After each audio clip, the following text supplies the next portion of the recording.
welcome to this week's edition of Think Big. Thank you so much for tuning in. I'm delighted to have with me in the studio Linda Curriton. Linda is the former CIO for NASA, and she is a current CEO for Muse Technologies. She's a brilliant woman, and I know this because I have spent time with Linda over the past few years. She has done some amazing things. She continues to amaze me, and I'm so excited about the things that she's doing right now in her own company. She has spent her career leading at a very high level, inspiring many people, and today she will inspire you. Thank you so much for tuning in, Linda. How are you? I'm fine, thank you. Thank you so much again. I'm just so happy you're here. How are you feeling? I'm feeling good. Good. It's Great hot to out be there, here. right? It's very hot. And we found a good parking place, so we're happy. Oh, awesome. Well, tell us about Muse Technologies. So, Muse is a management consulting company. What we do is we specialize in organizational transformation, helping executives improve their organization through effective use of strategic planning, technology planning, innovation management, project program management. And we also have a line of business in the area of leadership development.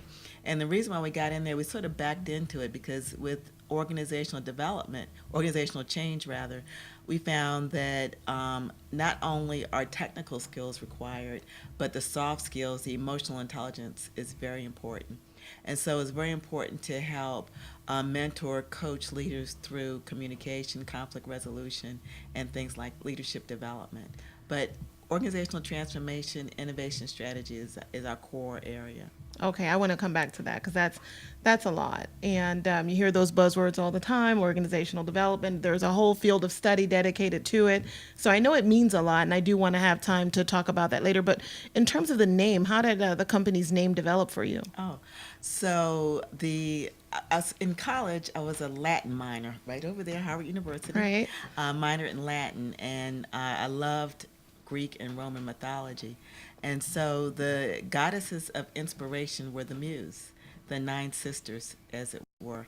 And they were associated with artists, scientists, heroes to help inspire them and motivate them to do great things.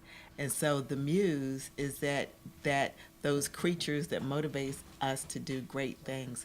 And I believed that the muse would inspire leaders to do great things in their organization. Well, you've already mastered something, achieved something that so many small business owners want to be able to achieve, and that is to gain your 8A certification. How incredible is that? Congratulations to you Thank you. for that. What was that journey like? Oh my goodness. So I was blessed. I won't say lucky, but blessed that I came at it around a time where they had a new leader in over at Small Business Administration (SBA) to help streamline the 8A program.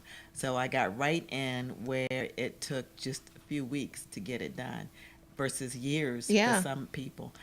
It's stretched back out now, but it still has gotten improvements. So at first it was daunting, but it turned out to be just a short, relatively short 3 week period. Wow. I didn't. A lot of people hire people to pay them $10,000 Yeah, that's or going to something ask you. to do Did it. you have any help with it? I mean, I had help, but what I did was I got somebody to help facilitate it, which okay. cost fractions, pennies on the dollar compared to that. And she had experience working with SBA before, was a former SBA government employee, and was able to use her expertise and knowledge of the process to help with those little known secrets to help get you to present your paperwork in just the right way. So that was helpful, along with the streamlines that Jackie Robinson Burnett Right. helped make at Small Business Administration.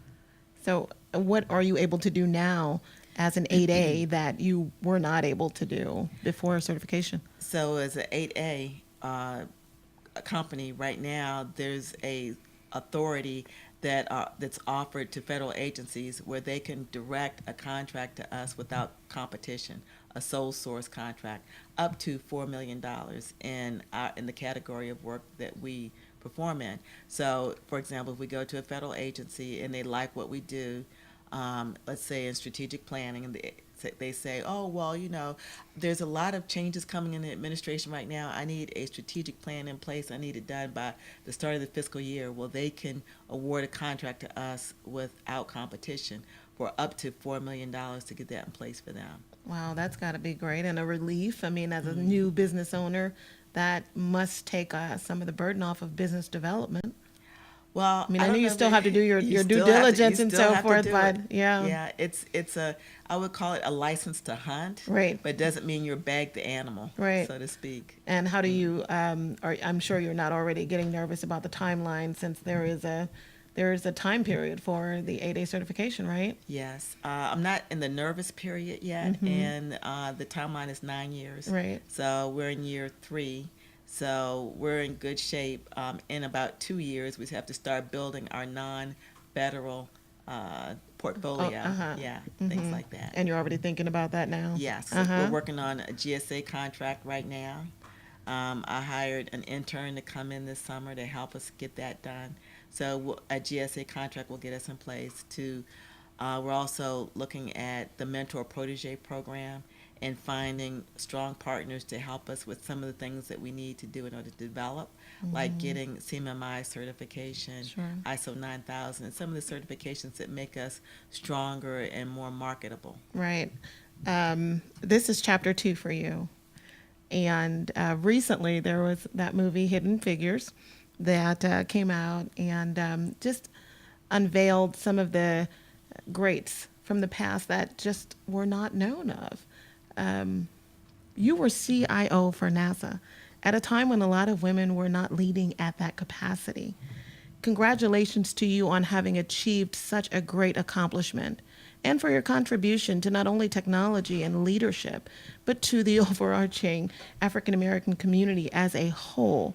How does it feel to have interacted with rocket scientists on a regular basis? Well, of course, it's nothing like NASA. A lot of people say, "Gee, what's it like working for NASA?" And so there's the mission of NASA touches everybody's heart, and every soul and every human on this planet. NASA helps us answer fundamental questions that we all have. Where are we going? Where did we come from? And are we alone in this universe? That's something that everybody wants to know. And the allure that NASA has in answering those questions just touches the souls of everybody. So working in an organization like that was very important. I actually worked at NASA twice. That's not in my bio. Oh, it's not. No.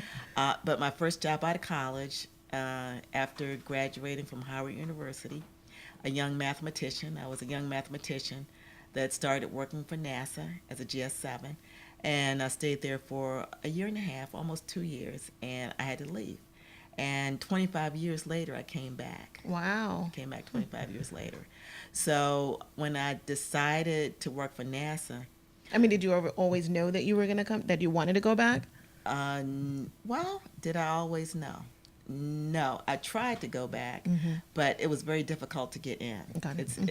It's just they don't hire from the outside a lot, especially in the executive ranks. Right. And by then I was a senior executive at SES, and NASA did not really hire from the outside for senior executives. So I applied, and the job, Goddard Space Flight Center, CIO is what I applied for, happened to be 15 minutes from our house. And I said, gee, that would be a great commute. That would be nice. But no, they don't hire. But they were, and I got in. Wow. Oh, you were among a small group of female leaders in technology at that level. And that made you a minority in several ways. How did that feel? How did you navigate that? So it's lonely, and I get the hidden figures question a lot. Sure. And I got to be honest, one of the things, when I didn't want to see the movie at all.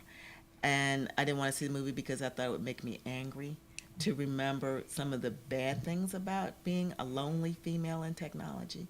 Maybe sort of a example of a not so positive aspect of it was I went on sort of a walking tour of the agency and out in the field, and somebody said to me, they introduced me as the CIO of Goddard at the time.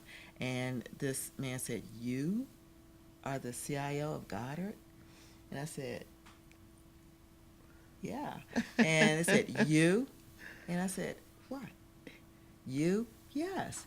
And so then he finally had to catch himself that, he's doing that. So, that makes it very difficult. Sure. And Did you have that sort of reaction, maybe in more subtle ways, frequently? yes. Mm-hmm. Yeah. Mm-hmm. And so a woman, an African American woman, can do two things. You can whine about it, or you can overcome it. And when you overcome these things, I think it makes you a stronger person. It makes you better. It makes you successful. One of the things I had to learn as a sort of a geeky, introverted person, that if I was going to stay silent, people would assume I didn't know what I was doing. Right. So I learned how to articulate my view, to speak up for myself more. And those hard knocks, in a way, helped me be a better person. How did you even break out of your shell, if you will, and do that? Because I know that's easier said than done. Yeah. Just like how you get to Carnegie Hall, practice. I practiced. I remember, this is a funny story, but it's a true story. I have a girlfriend who's very gregarious, very friendly, Stephanie. And so she knew that I was trying to break out of this shyness that I had. She invited me to one of her church small group meetings, and she said, "Here, sit here and pretend you're sociable." And so I would sit there, and I learned how to strike up a conversation, how to do warm chatter, and actually be sincerely interested in somebody. So the way an introvert gets out of her shell is by getting into others and stop living in my own body and just open up and be willing to risk something about myself. One of the things I did to practice also while I was at Goddard is when social media became sort of a potential to be all the rage, I started blogging and using blogging to share information, which an introvert doesn't want to do, but a geeky introvert loves technology. So I'll use technology now, and I'll define this box that I'm going to talk about. And I realized that it was not a fate worse than death to talk or share or open up. Right. I mean, and we can use the term geeky now, and laugh about it, but there was a time when smart and geeky and nerdy wasn't cool. Right. We've had some amazing people to make it very nice to be smart, such as Mark Zuckerberg and Bill Gates and others who are doing really, really big things. How are you, and how did you grasp, first of all, the concept of studying mathematics and then moving into what is now called STEM, but at that time was still sort of evolving as something that was being pushed upon, women and younger professionals in minority communities?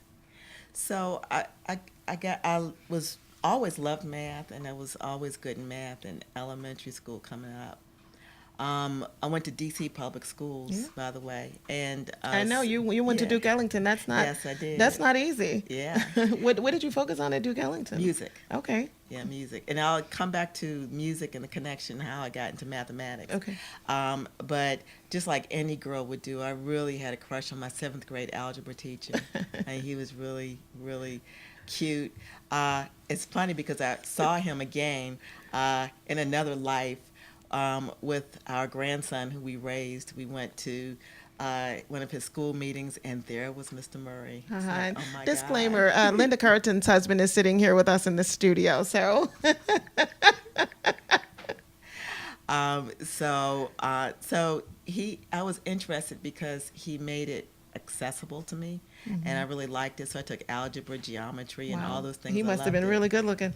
Yeah, but I transferred, but I still kept with math. When I got into Duke Ellington, I was able to keep it up. And what happened was when I was entering my 12th grade year, I wanted to take calculus. And so my advisor looked for ways for me to continue taking math and music. Okay. So I applied to a high school college internship program, which happened to be at Howard University.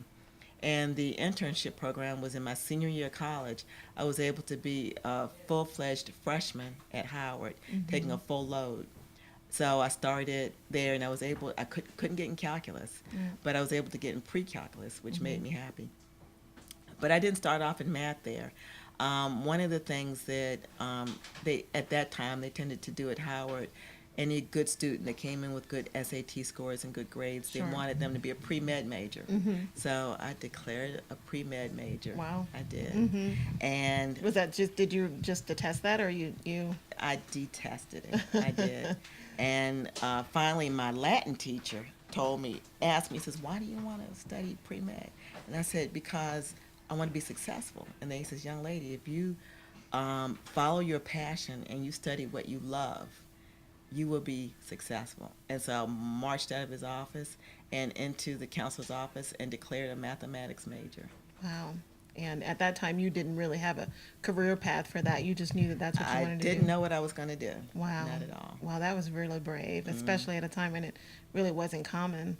Had you heard of any of the ladies that were part of the whole Hidden Figures storyline? No. As a matter of fact, when I graduated from Howard and I got a job at Goddard, we worked on one of the mainframes there, which today would seem like just so old and clunky, but then it was their supercomputers. Right. And I remember at the end of the movie, Hidden Figures, the mainframe came Yeah. in, and I said, "Oh yeah, that's what I started off with on the mainframe." That really big thing. Doing flight and orbit determinations. Wow, I mean, we're going to go to break in just a second, but one doesn't still move from being there for 2 years at NASA earlier in your career, departing for the 25 years in between where you did some other things within your career, and then coming back without strategy and real smarts. How did you carve out that path for yourself in the space of information technology and leadership? So I came up I was a technician, and when I started at NASA the first time, I was a systems programmer, is what I was. And they were looking for mathematicians who were good scholars, who knew IBM assembler language for the mainframe and Fortran. And I just happened to have all that. And so I started off as a geeky programmer, programming in machine language. And I liked it. Yeah. And it was That was perfect for an introvert, right? yeah, it wasn't something that everybody did. It was arcane in many ways. And I became a really good technician. My specialty happened to be problem determination, right? And so I'm going to pivot to what does that have to do with Muse right now? So because that, I guess maybe talent, I had to figure things out. Right. In mathematics, I like to figure problems out. I would just work problems for fun. Trigonometric problems were fun. Calculus problems were fun. Writing programs and getting them to work, it was fun. And then moving up, finding organizations that had challenges and debugging them, it was fun. And I think that what my Latin teacher tried to tell me is that if you do what's fun, you're going to work hard at it, and it's not going to seem like work. It's going to seem like play. And working hard is the key to success. That's awesome. Thank you. We'll be right back.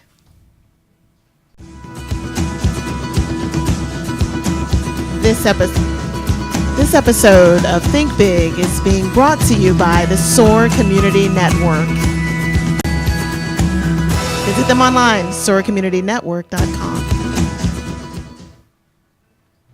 We'll be on break for a little while longer.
been watching Think Big. I'm your host, Akia Garnett, and I'm joined in the studio by Linda Carrington, who is the CEO for Muse Technologies and the former CIO for NASA.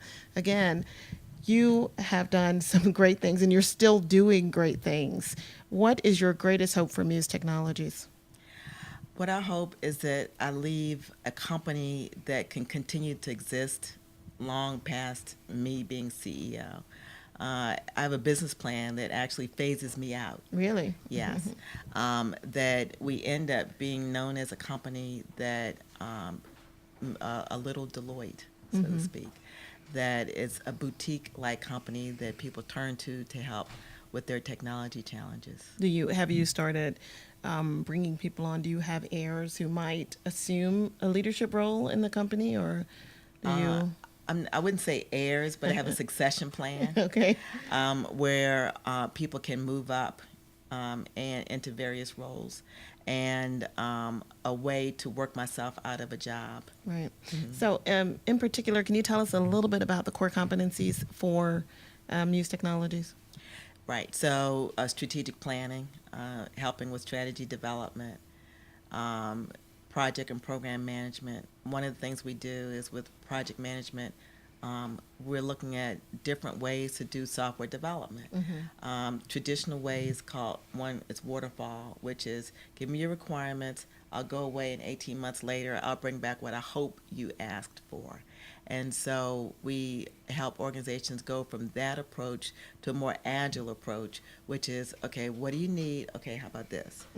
Okay, you don't like it? Okay, what about this? Okay, what about this? So agile is more iterative, and you end up spending less money up front, a shorter period of time, and they say fail fast and get to success quicker. So we help with that. How large is your team at Muse Technologies? I mean, did you have a pretty large team at NASA? What I'm getting at is, have you had to change the way that you delegate and Yes. work So- with people? I don't know what was at your disposal at NASA, but I would imagine that you had lots of resources. Yeah, so the IT organization at NASA, 3,000 Right. across the agency. Muse 10, and That's a lot. Well, I mean, Yeah. a lot for a small business. So. and so now it's delegation is a challenge. First of all, I have to go back to being a first level supervisor. Right. And so when your boss's boss is the president of the United States, the buck just doesn't go too far, Right. right? And so now the buck stops with me, and I am HR, finance, the proposal manager, the red team, the white team, and I have a staff. We're 10 of us, and we all pitch in to do everything. Right. So we don't have the luxury of delegating to too many things. I joke that sometimes delegating is just like a boomerang. I go, shoosh, and it, whoop, whoop, whoop, it comes back. But I've got a good team, very solid executives with decades of experience. So that's good. But at the end of the day, we all have to do our own graphics, our own administrative assistance work, and things like that. It's great because we have the summer, and we are able to get interns to come in and help us out. So Yeah. we're taking advantage of that. And do you have interns that are chomping at the bit to work for you? Yes, yes. Good. We've got one on now, another one starting Monday, and then she'll be there for 3 weeks. And then the one that's there now, he's there for 3 months.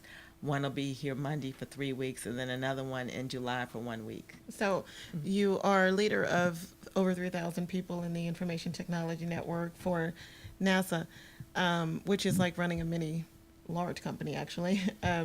How much of your skills were transferable to the CEO role now? Oh, so leading people, it's the same. The thing that's different is managing people.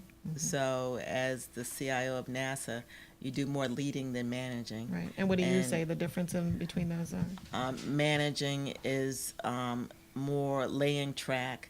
Leading is pointing the way, the direction that you should go. So as a CEO of a small company, you have to do both. You have to lay track and point the direction at the same time. So you have to get really good at things that maybe I forgot, like time management, and how to manage myself. And managing myself became a critical, I guess, a little gotcha that I had to work on as I became CEO. I was just telling somebody today that in my first 3 years, it was like 80-hour weeks at Right. least. Right. And for 3 years doing something like that, and I realized that if I worked less, I could get more done, but focusing on things that were most important. So I could get accomplish more by being more attentive to what was urgent, what was important, and what was somebody else's urgency. Right, right. And I'm sure that that wasn't, easy, just holding your own feet to the fire day after day. It's kind of, Yeah, being gets old accountable. real fast. Yes. Wow. So for NASA, what would you say is your fondest memory?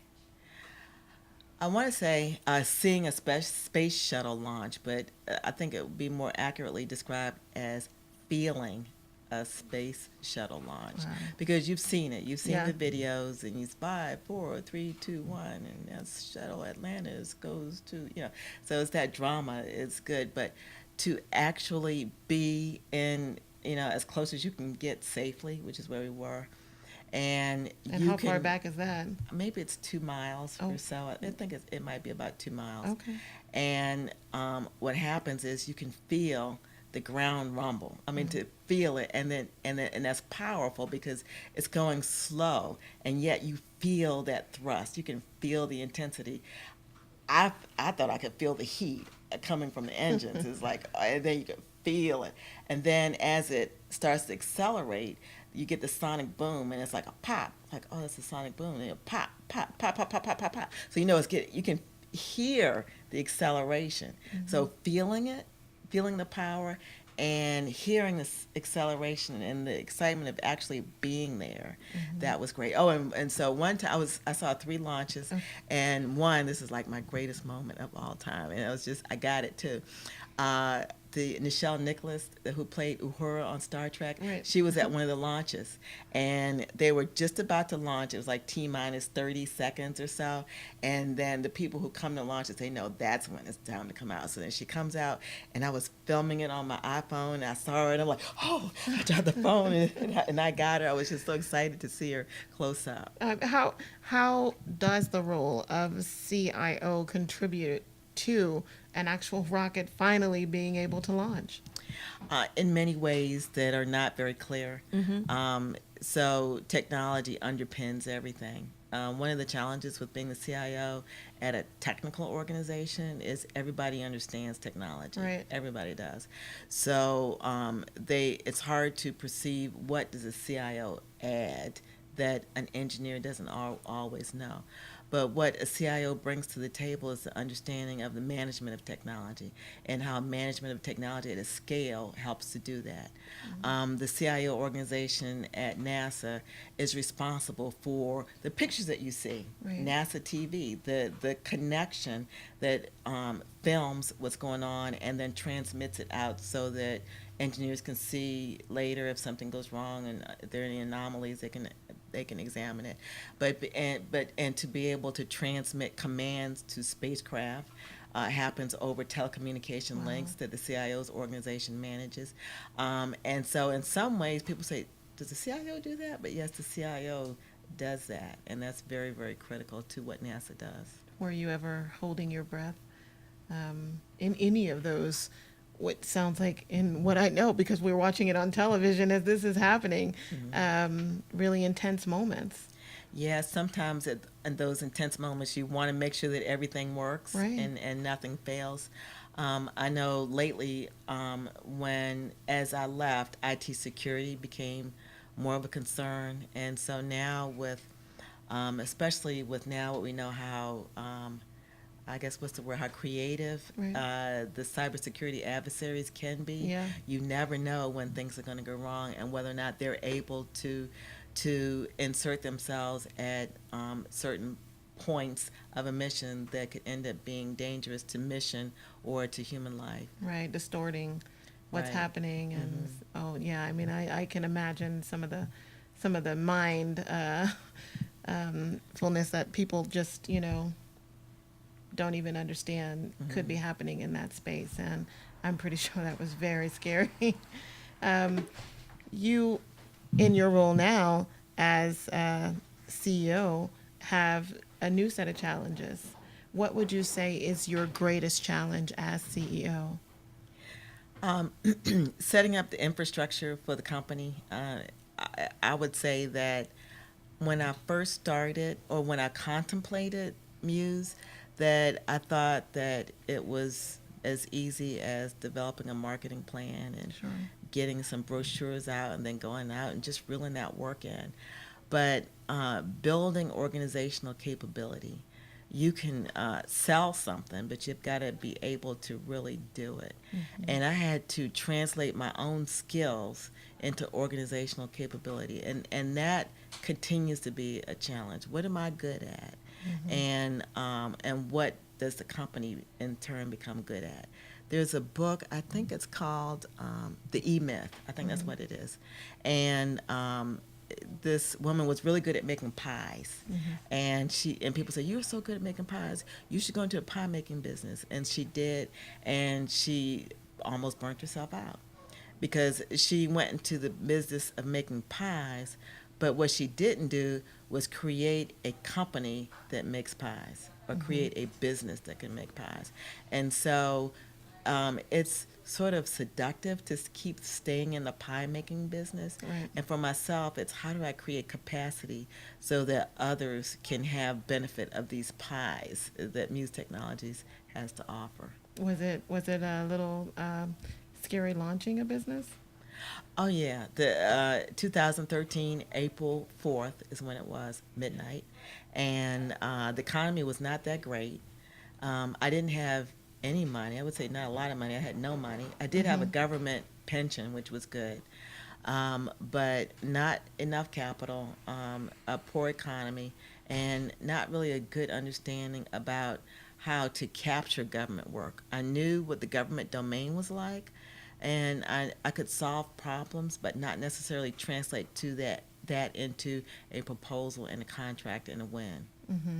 And when you were transitioning out of NASA, how long did that take? I mean, just to remove yourself from such a critical role, get someone else, up to speed and informed on all the many things that you did and ready to go.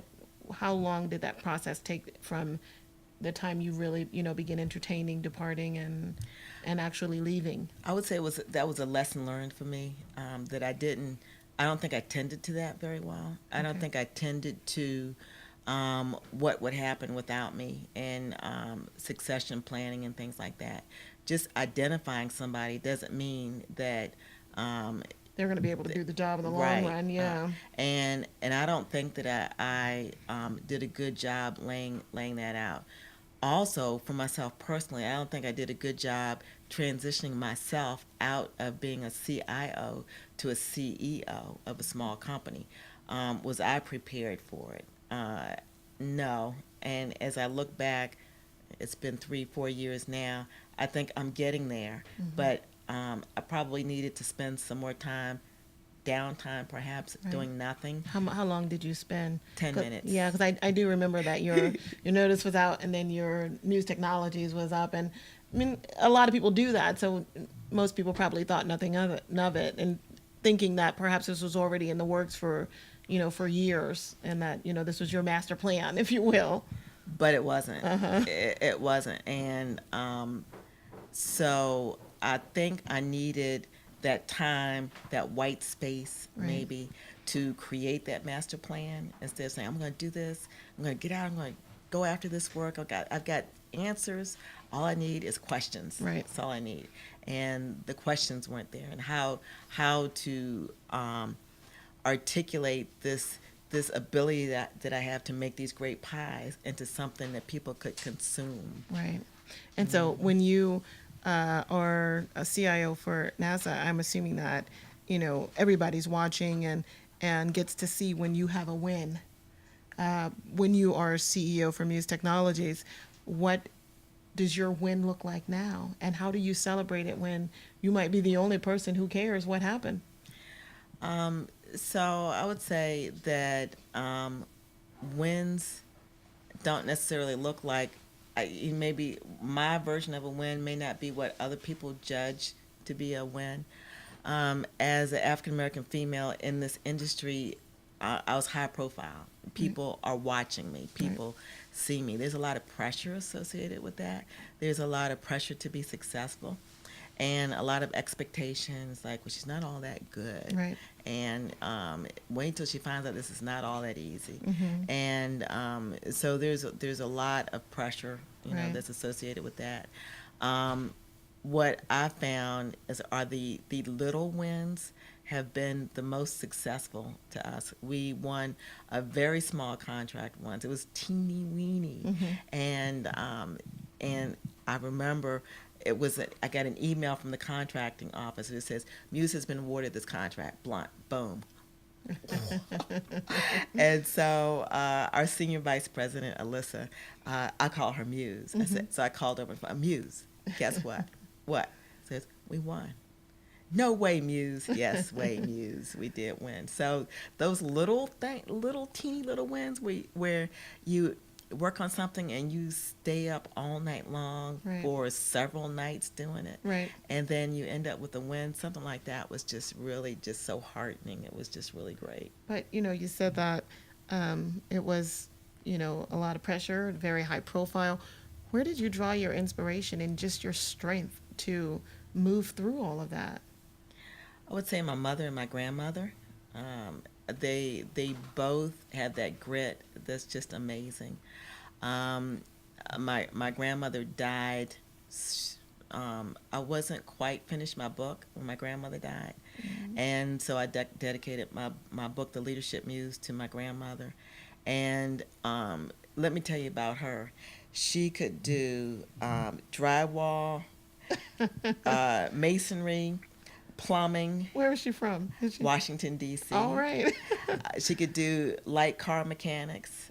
She could hang wallpaper. And I think she could do minor surgery too, also. And so she was an amazing person that had all these talents and abilities to do things. My mother was just hardworking. She worked extremely hard. She was a private duty nurse for most of my youth, and she eventually got out of private duty and went to work at Howard University Hospital, actually on the ward. And her grit and tenacity and her ability to drive hard to what she wants is just amazing. Right now, my mother's a lung cancer survivor, and she ended up with a tracheostomy that she decided she was not going to have it, and she has fought and battled, and she was able to overcome that. So that grit, that tenacity, the resourcefulness from both of these women, I think it's where I draw a lot of my strength from. Wow. And you mentioned earlier your greatest challenge when it comes to and when it came to that role that you played at NASA. What would you say now is your greatest reward for being CEO for Muse? So when I decided that I was going to retire from NASA, I had to think about what did I want to do? What did I want to do? I got a job interview, another CIO position. Mm-hmm. It was in New Mexico, actually. And I hit it out the park, and they asked me to come back. And I said, oh my goodness, I think that I might get this job. Mm-hmm. So then I had to really think, what do I want to do? Now I've got another CIO position in front of me. Or do I want to work for a company, one of the large integrators around the Beltway, Right. or start my own company? So I started thinking about all the things that were possible, and people say, oh, well, make a list and everything. What do you really want? So I wrote down, I want a car, I want a pool, I want vacations on the beach. Like, forget that. So what did I really want? I went back to my Latin teacher, right? I wanted to do what I love, what I was passionate about. I want to work with people I love. I want to enjoy that work. And I want to know that the work I do, the pies I make, people enjoy. Right. And what better way to do that than to start my own company and to start a company as inspirational as Muse can be. Mm-hmm. So the best thing about it is I'm surrounded by people like that. I Right. work with people I adore, and I love my work. Right. I had a bad day at Muse once, and I said, I can't stand this man. And I said, you know what? That's not what I signed up for. So at the end of the day, I said, Guys, it's been great. I'm off the team." And they said, "Why?" I said, "Because I don't love some of these folks here, and I don't need this, and this is not why I started this company." And we eventually worked that all out, but it was heartening to know that it was the right thing. There was another point where it felt right. I got a headhunter from Amazon called me Mm-hmm. with a job that was like a great job for innovative geeky girl, right? Right. And I said, I'm running my company. I'm not going to do that because I love these people and I love what I'm doing. Wow. So you have now all of these things, at your disposal, an incredible track record, an incredible career, and having established a business now that's off the ground and running, and having something that's very highly coveted, which is your 8A certification. You're now also in the space of being able to extend job opportunities to others. You all are hiring. What positions are now available at Muse Technologies? So the hot job now is program manager, maybe better described as a contract manager, something Okay. like that. What kind of contract would they be overseeing? So overseeing the contracts that we have Okay. in the various federal agencies. Mhm. One in particular is what we're looking for to match a proposal that we submitted and wanting to make sure we have the right person running that opportunity. So we did some screening with some candidates, and there are a lot of great people who I think would really fit in very well and who would enjoy Muse. And I don't pretend that Muse is a company that is not. We're whimsical, we're fun, we're sexy, we're all those, we're creative, and to find people who want to work in that environment, and it's the definition of people I love, right? And so we're looking for that. Business analysts, we have an opening for that, as well as a technical writer. Okay. Hmm. And when it's all said and done, and people are looking at your bios and see that you were the chief information officer for NASA. You started and are running Muse Technologies. You have been in the room watching from 2 miles away with the other muckety mucks the shuttle blast off.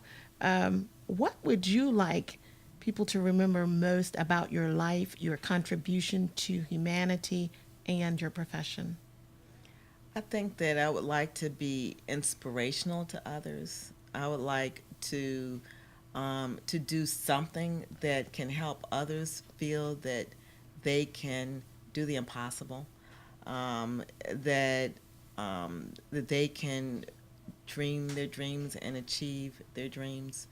One of the things that I learned as a mathematician was this concept of infinity and how big infinity really was.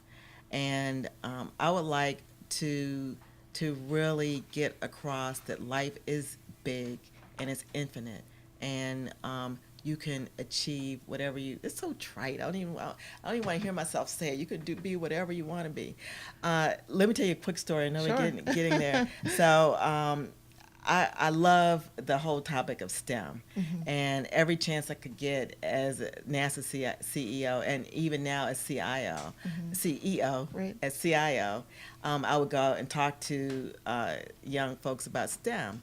And we went to with the NASA Deputy Administrator and one of my favorite astronaut, Leland Melvin. We went up to New York and we talked to young girls who wanted to study STEM. And this one young 8-year-old asked me if I'd ever been in space, the way she said it. And I said, no. And she says, why not? And I said, because I'm too old. And then she says, you can be whatever you want to be. And I had to eat crow because I'm there telling them, you can be whatever you want to be. And she says, you can be whatever you want to be. Right. And so that's what I want to get across, that you can be whatever you want to be. Right. And so can I. And you're doing that by, you said you're developing some capability to do the mentor protege program. Yes. Why did you select that? So one of the things about the mentor protege, it's with this 8A business development program, it's a very coveted asset, as you said, and to be able to match up my capabilities in this asset with larger companies that have opportunities looking for partners. Right. I have capability looking for partners, and we can get that together and then go off and win some work together. And the Mentor Protege program gives the ability to do that. I believe that for me to be attractive into the Mentor Protege program, I need to have some qualifications, which I've been working on, and we do have, which is past performance. We've got some successful contracts behind our belt. We've got good infrastructure set up. We're now working on a GSA schedule, so that is also an asset that's attractive to partners. And so finding the right partner who sort of complements us in a way is, I think, a very good advantage in the Mentor Protege program. It'll help us win work quicker, and it'll help us get on our feet and grow and learn quicker. And for those job opportunities that you're trying to fill, and other things that you want to share about Muse, where can people find out information? Oh, so we have a website, www.muse-technologies.com. Right. You can get, and we're also on Facebook, Twitter, Instagram, and something else I'm forgetting. LinkedIn. Yes. Of course, LinkedIn. Linda, thank you so much. Thank you for being here. Thanks for being our guest. Thank you again for your contribution to humanity. Thank you for being such a phenomenal leader and for sharing your time, your expertise, your wisdom and insight with us tonight on Think Big. Thank you. You've been watching Think Big. I'm your host, Akia Garnett. Thank you so much for tuning in. We'll see you next time. This episode of Think Big has been sponsored by the SOAR Community Network. Find them online, soarcommunitynetwork.com/launchbox.